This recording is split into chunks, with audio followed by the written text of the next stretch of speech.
Hi, Steven. So Jack Ma said in 2030, by 2030, he wants 2 billion customers. He has a little bit over 1 billion now, most of them in China, of course, but he's also going into Europe, into India, into Indonesia, lots of new markets, and he wants 1 billion outside of China. Do you think Amazon can actually beat him there?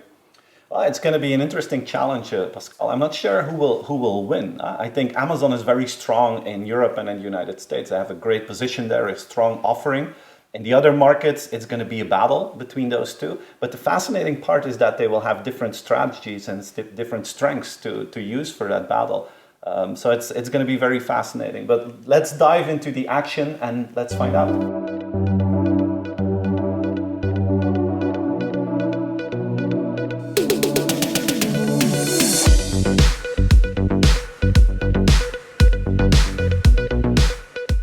So Amazon started early in 1994 as we all know, a bookstore, but really fast they wanted to become the store of everything, the everything store. And I think one of the smartest moves that they've ever done is create their Amazon Prime membership formula, a new kind of loyalty where you pay a monthly fee to get additional benefits. And it's extremely successful. Like today, 82% of the US households is on Amazon Prime. And the fun fact for me is that that's more people than people who actually had a Christmas tree in the US last Christmas. So it just shows how huge the success is of Amazon Prime. And once people are on Prime, they're locked in. And you see that they're outspending people who are not on Prime. So it's a loyalty system that really locks people in and is like a magnet to making money for Amazon. And now we're at this tipping point. The bookstore became the everything store. People are on Prime.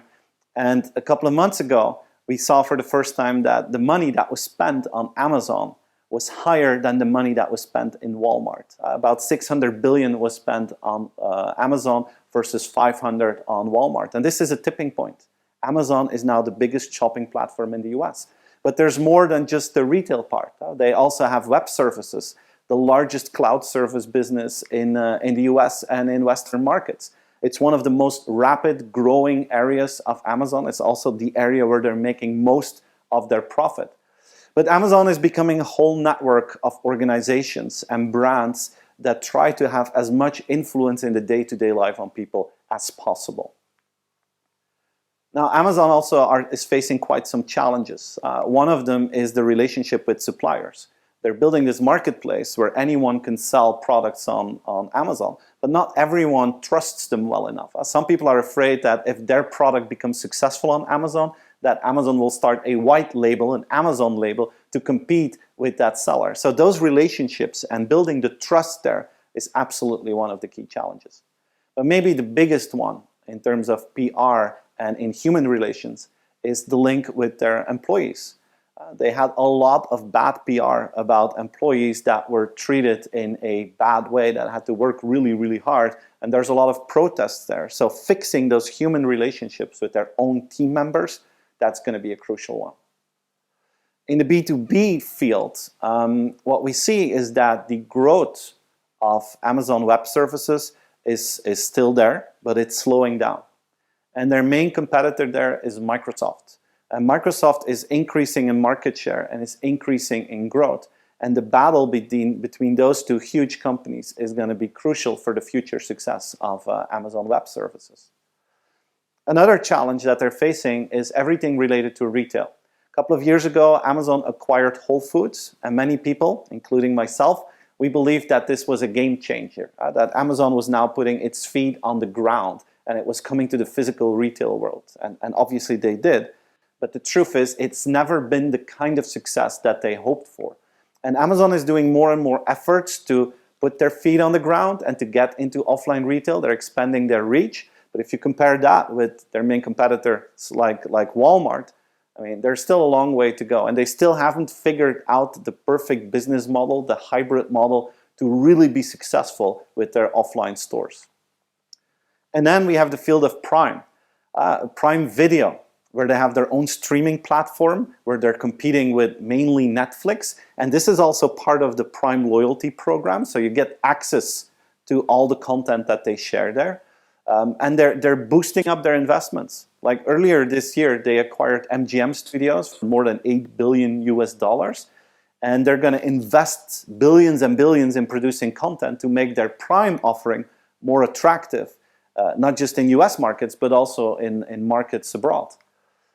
But the truth is, they still have a very tiny market share if you compare it with Netflix. Netflix holds about half of this market in terms of screen time, and Amazon is trying to catch up, but it's not going to be easy to capture that market if you see still the dominance that Netflix has in those markets. Now, the one thing that I really appreciate about Amazon is the fact that their mission is to become the most customer-centric company in the world. We all know the anecdote that Jeff Bezos wants people to have an empty chair in a meeting room, and that is the customer who's sitting there. And then basically, they're always trying to take into account the impact that the decision has on the customer. And you see that in small things. Like one of my favorite examples is this. This is an Amazon gift certificate. And you know how it works. Like in my country, in Belgium, when you have a gift voucher, there's always like an end date on it. And it's like 6 months ahead in the future. And I'm like terrible with that. I always forget about it. And then, you know, I open my closet and I find it back just after that voucher has been expired. And then I'm in deep trouble. With Amazon, they thought, okay, we need to do this differently. If people have a gift voucher, we have to make sure that people will be able to use it. So I was looking at the small letters there, and then you see that it works for 10 years. This is the Amazon mindset. In every small detail, they want to try to create an optimal value for the customer out there. Now, in the second part of my description of Amazon, I want to use my offer you can't refuse model. It's based on my latest book, where you have 4 dimensions that bring value to the customer. You need a good product, good price, but that's a minimum demand. You have digital convenience that is increasingly important for users. You have becoming a partner in life, where you broaden your services, and you have an impact on the planet. And if you bring value on each of those 4 levels, that's the moment when you reach an offer people can't refuse. And Amazon is doing a fantastic job on the idea of digital convenience, obviously. I'm sure you're familiar with the Amazon Go stores. I mean, these are those stores where you scan your phone, you walk in, and you take what you want from the shelves. You don't have to scan anything, you don't have to pay for anything. So basically, thanks to state-of-the-art technology, they made it possible that the annoying part of shopping is removed from the buyer experience, right? So you could say, hey, this is the perfect digital convenience in the offline world. But still, then there's someone at Amazon who is very critical for that and is like, hey, but guys, let's be honest here. I mean, if you have to enter the store, you need to pick your phone. And if you have a big purse, I mean, that can take a few seconds. You have to find the app and you have to scan the app. Those are 3 steps. Why don't we figure out a way to replace that with 1 step? So they invented this hand scanning device that they link back to your Amazon account. And the only thing you need to do now is scan your hand, and then you go in the store and you experience the frictionless behavior in that store. But this is the friction hunting mindset that Amazon has. They look for these details and try to go the extra mile there. And the end goal is to make sure that if you buy something within the Amazon network, that it becomes, or that it requires 0 effort from the user. The whole investment program that they have in Alexa, their smart speaker, is part of that. I mean, if they become really successful with Alexa, and they hold half of the voice-controlled market so far in the US, but if they become really successful, if this system really works like it should, and when it's becoming more advanced, then they have the potential to have a product filter here, where they will decide which products we will see and which products we will not see. Just imagine that you say, hey, Alexa, I want to have Colgate toothpaste. That's going to be wonderful, because then you will get your Colgate toothpaste. But what if you say, Alexa, I want to have batteries? How will the system then react? Will you get Amazon branded batteries? Or which brands will get through the filter? Which brands will be stopped by the filter? They have like the power to decide that. They're going to be like the product gatekeeper for all of its users if this becomes successful. And will people use it? Obviously, because it will require less and less effort to buy something. If we continue in the model, the partner in life philosophy is something that Amazon takes very seriously. They looked at what are the scarcest resources of customers? What are the scarcest resources of humans? Obviously, time is one of them, but also money and energy. If you think about it, there are not that many people that you meet that have enough time, enough money, and enough energy. Usually there's like a trade-off. The goal of Amazon is to become a partner in your life by saving you time, saving you money, saving you energy. That's what they're trying to do. And Jeff Bezos actually did the math. He said if you buy your products with Amazon, you're saving 75 hours a year. A lot of value that you bring to the table by doing so. But Amazon wants to go beyond that in becoming a partner in life. They're not focused on their single lane of being an online retailer. They're moving in new markets like financial services. They're coming with Amazon Cash. They have their Amazon payment facilities. They're moving into healthcare. And this is a cool story. They started with Amazon Care, which is like a healthcare program that was created for their own employees. Now they're launching that nationwide. So American people can use Amazon Care to get online medication and online help. They want to become a partner in your lifestyle and a partner in your healthcare. So you see how they're broadening their offering to become that partner in life.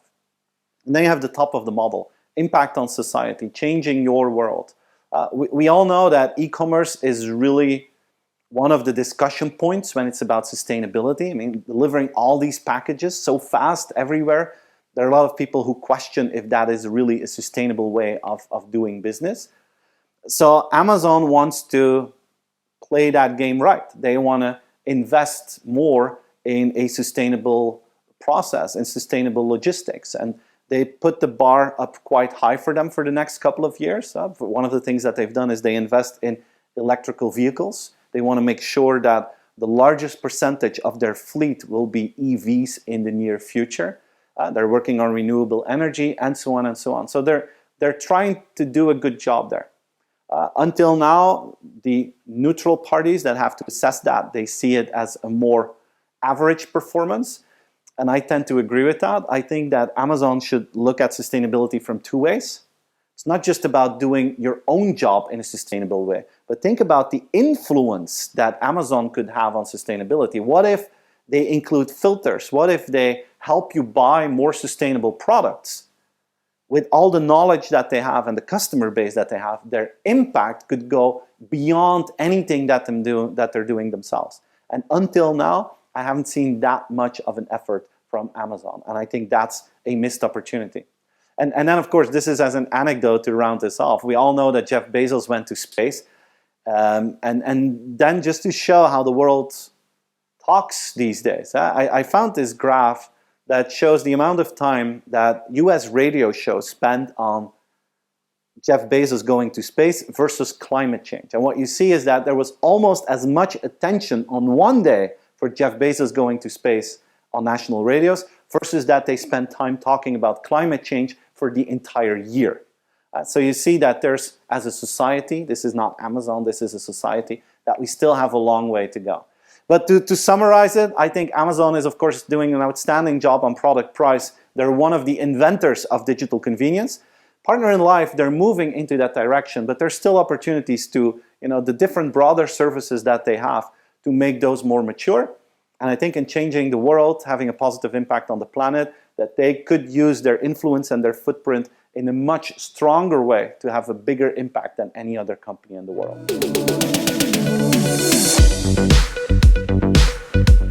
In 1999, Jack Ma set up Alibaba. He did that together with 19 of his employees, which today are some of the richest people in China. He started off with a B2B site, which is called Alibaba.com. We all know about it. It's actually a yellow pages. And it was really to help the world, but also all the Chinese, to source products from the factories in China. And so he was the first to do this on the internet, which meant that everybody now could source product from China, from all the factories that they didn't know before. This was a gold mine.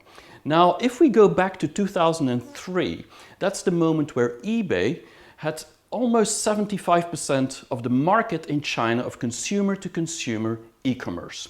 And Alibaba entered that market in 2003. And within 4 years' time, Alibaba, Jack Ma, took the whole market from eBay. And this has nothing to do with the protectionism of the government back then, because they had the market eBay. So why did they lose the market in China? Well, it has everything to do with understanding the local market, the local consumer of China. And that's what Jack Ma figured out. he had two philosophies. One of his philosophy is that he says Alibaba is an ecosystem that is really wanting to help the small companies and the small businesses to grow. And so this is all about helping and empowering the small. This is about helping the partners out there, these retailers, these brands, to make money on their platform. eBay, on the other hand, what they did is sellers had to post, when they wanted to list on eBay, they had to pay money for that. Alibaba said, no, that's not going to be possible, because then how am I going to make money if I already ask money from sellers before they start selling anything?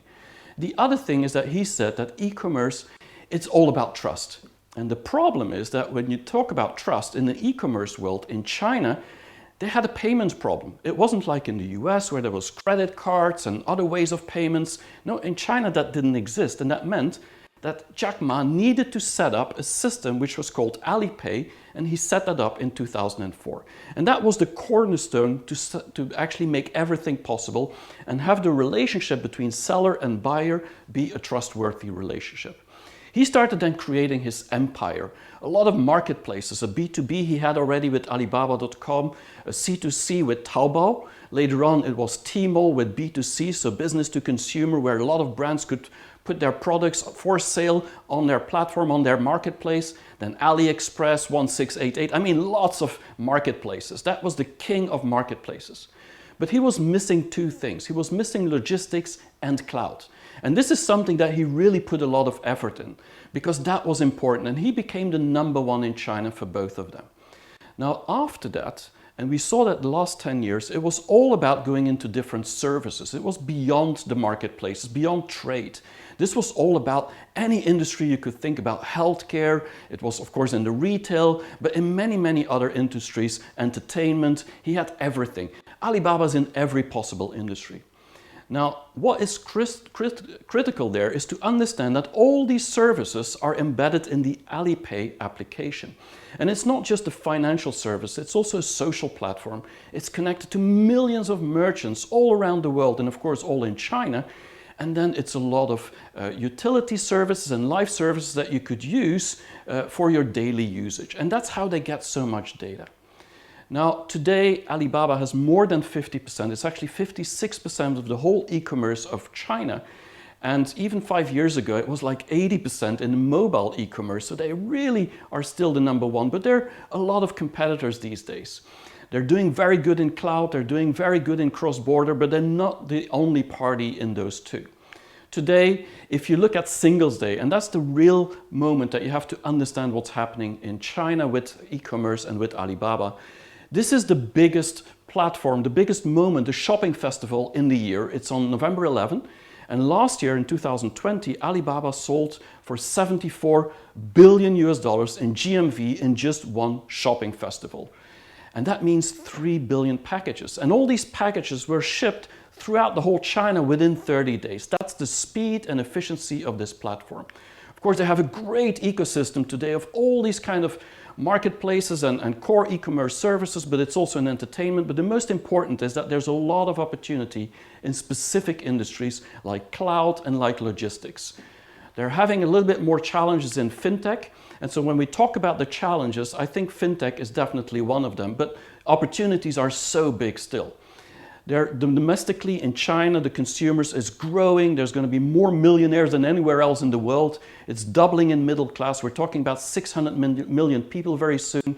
And so I see a lot of opportunity in cloud, in logistics, in going global, and specifically the last mile, something they're very good at in China. Once they take that global, that could be a competitive advantage.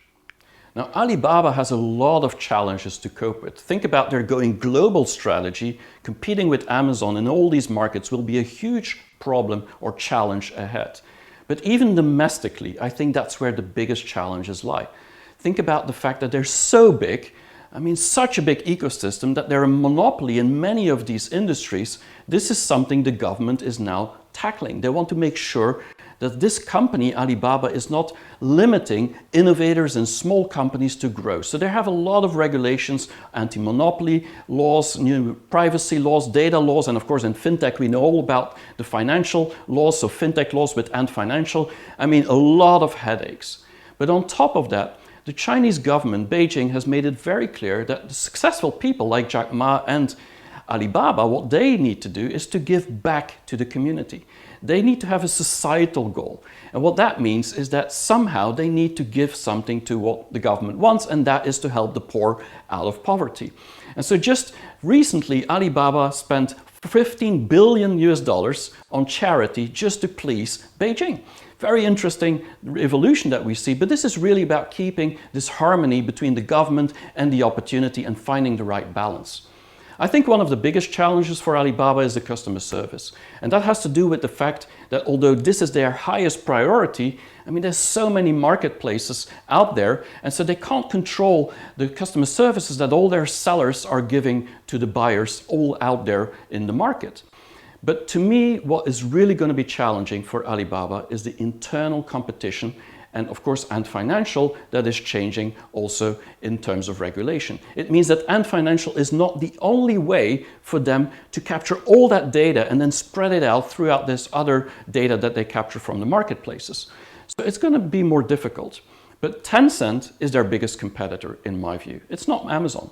And the reason is because they have these mini-programs. And mini-programs means that the brands can now actually work with Tencent directly and they don't need Alibaba's platforms to sell their products directly. So this is going to be an interesting evolution. Now, if we look at the ultimate convenience, like Stephen was explaining on his offer you can't refuse, I think Alibaba is doing great things on the convenience side. One of them is, of course, this new retail. This was actually a term that Jack Ma invented in 2017, and it's all about connecting online and offline, merging it like it's a virtual world. Whether you're in the online or the offline world, you don't see the difference anymore. Everything is merging together. And the Fresh Hippo or Hema stores in China are really a good example of how that works. And people really love these stores. And so Alibaba figured out the secret of making the offline work together with the online. And that is something that we really have to look at from terms of convenience. But it's also their user interface. It's faceless. What that means is it's really the face of the brands on there. It's not the Alibaba face. It's really the face of every brand out there. They're pushing the brands, helping the brands. It's not about helping themselves. And they have this unified ecosystem, which of course from a data point of view is a gold mine.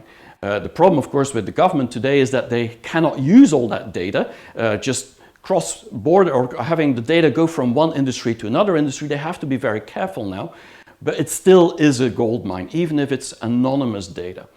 And the thing about Alibaba is really about this entertainment part of it. And if you look at Singles Day, and you look at live streaming, this new trend in China, I mean, it's crazy what's happening there. And Alibaba is embedding all that in its shopping experience. So this is like an immersion into shopping. And people are not buying anymore on Alibaba. There's actually experiencing things on Alibaba, and buying is just a second part of it. Now, I also believe that Alibaba is a partner in life, specifically for the users, but also for all the retailers.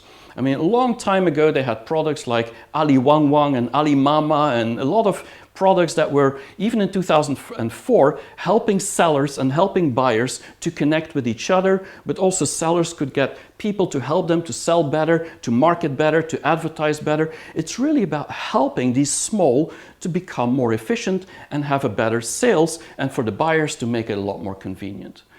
Now, the real value and the partnership that Alibaba has is because of its touch points. When you have so many touch points because of the number of industries you're in, you're actually having a great idea about the user journey. And that means you can offer better services and better partnerships to those customers.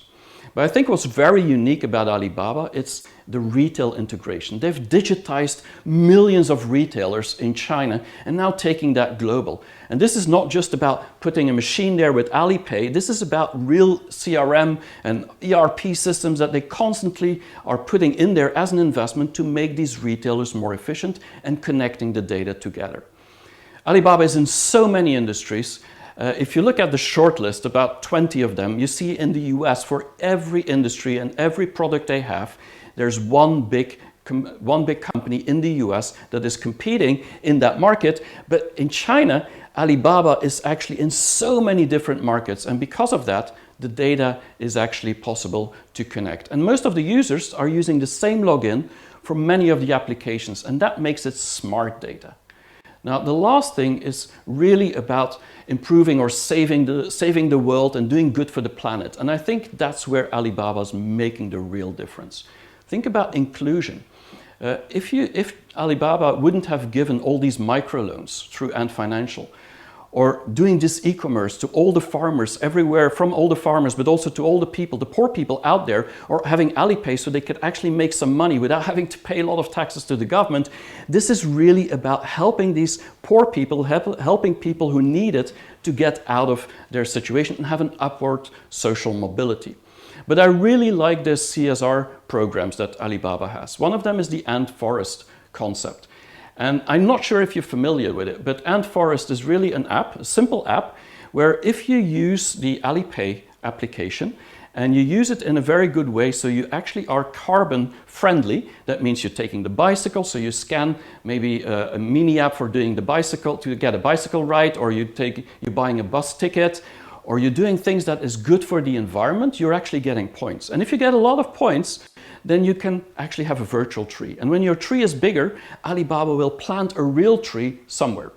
And they've already planted more than 100 million trees in China, all because of this one application.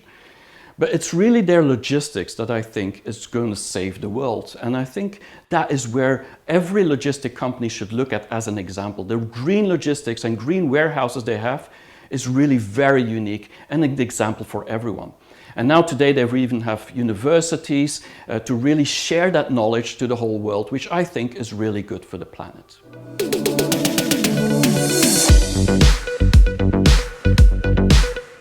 If I hear all this, Pascal, for me one of the conclusions is that the challenge for Alibaba will be to, when they scale up, to maintain their customer service, maintain their quality levels. And Amazon, they started with a reseller model. Now they're moving into this marketplace field and growing rapidly. The challenge for them will be to scale that out and at the same time maintain those quality levels as well. That's going to be huge.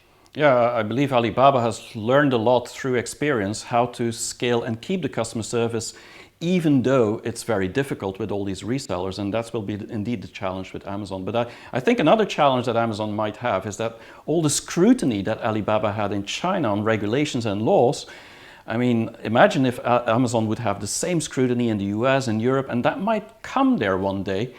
Well, I can imagine this will be very, very hard for them as well. And that's something that Alibaba is still figuring out today. I agree. And especially the fact now that there's more money spent on Amazon than on Walmart. I mean, they've always used Walmart as a countermeasure, saying, yeah, but there's no monopoly. Look at Walmart. Yes. Now they became the largest one. So there's a big chance that the spotlight will even become stronger on Amazon. So that's going to be interesting to follow that in the future. So guys, thanks for watching. We really hope you enjoyed the insights from Amazon and Alibaba.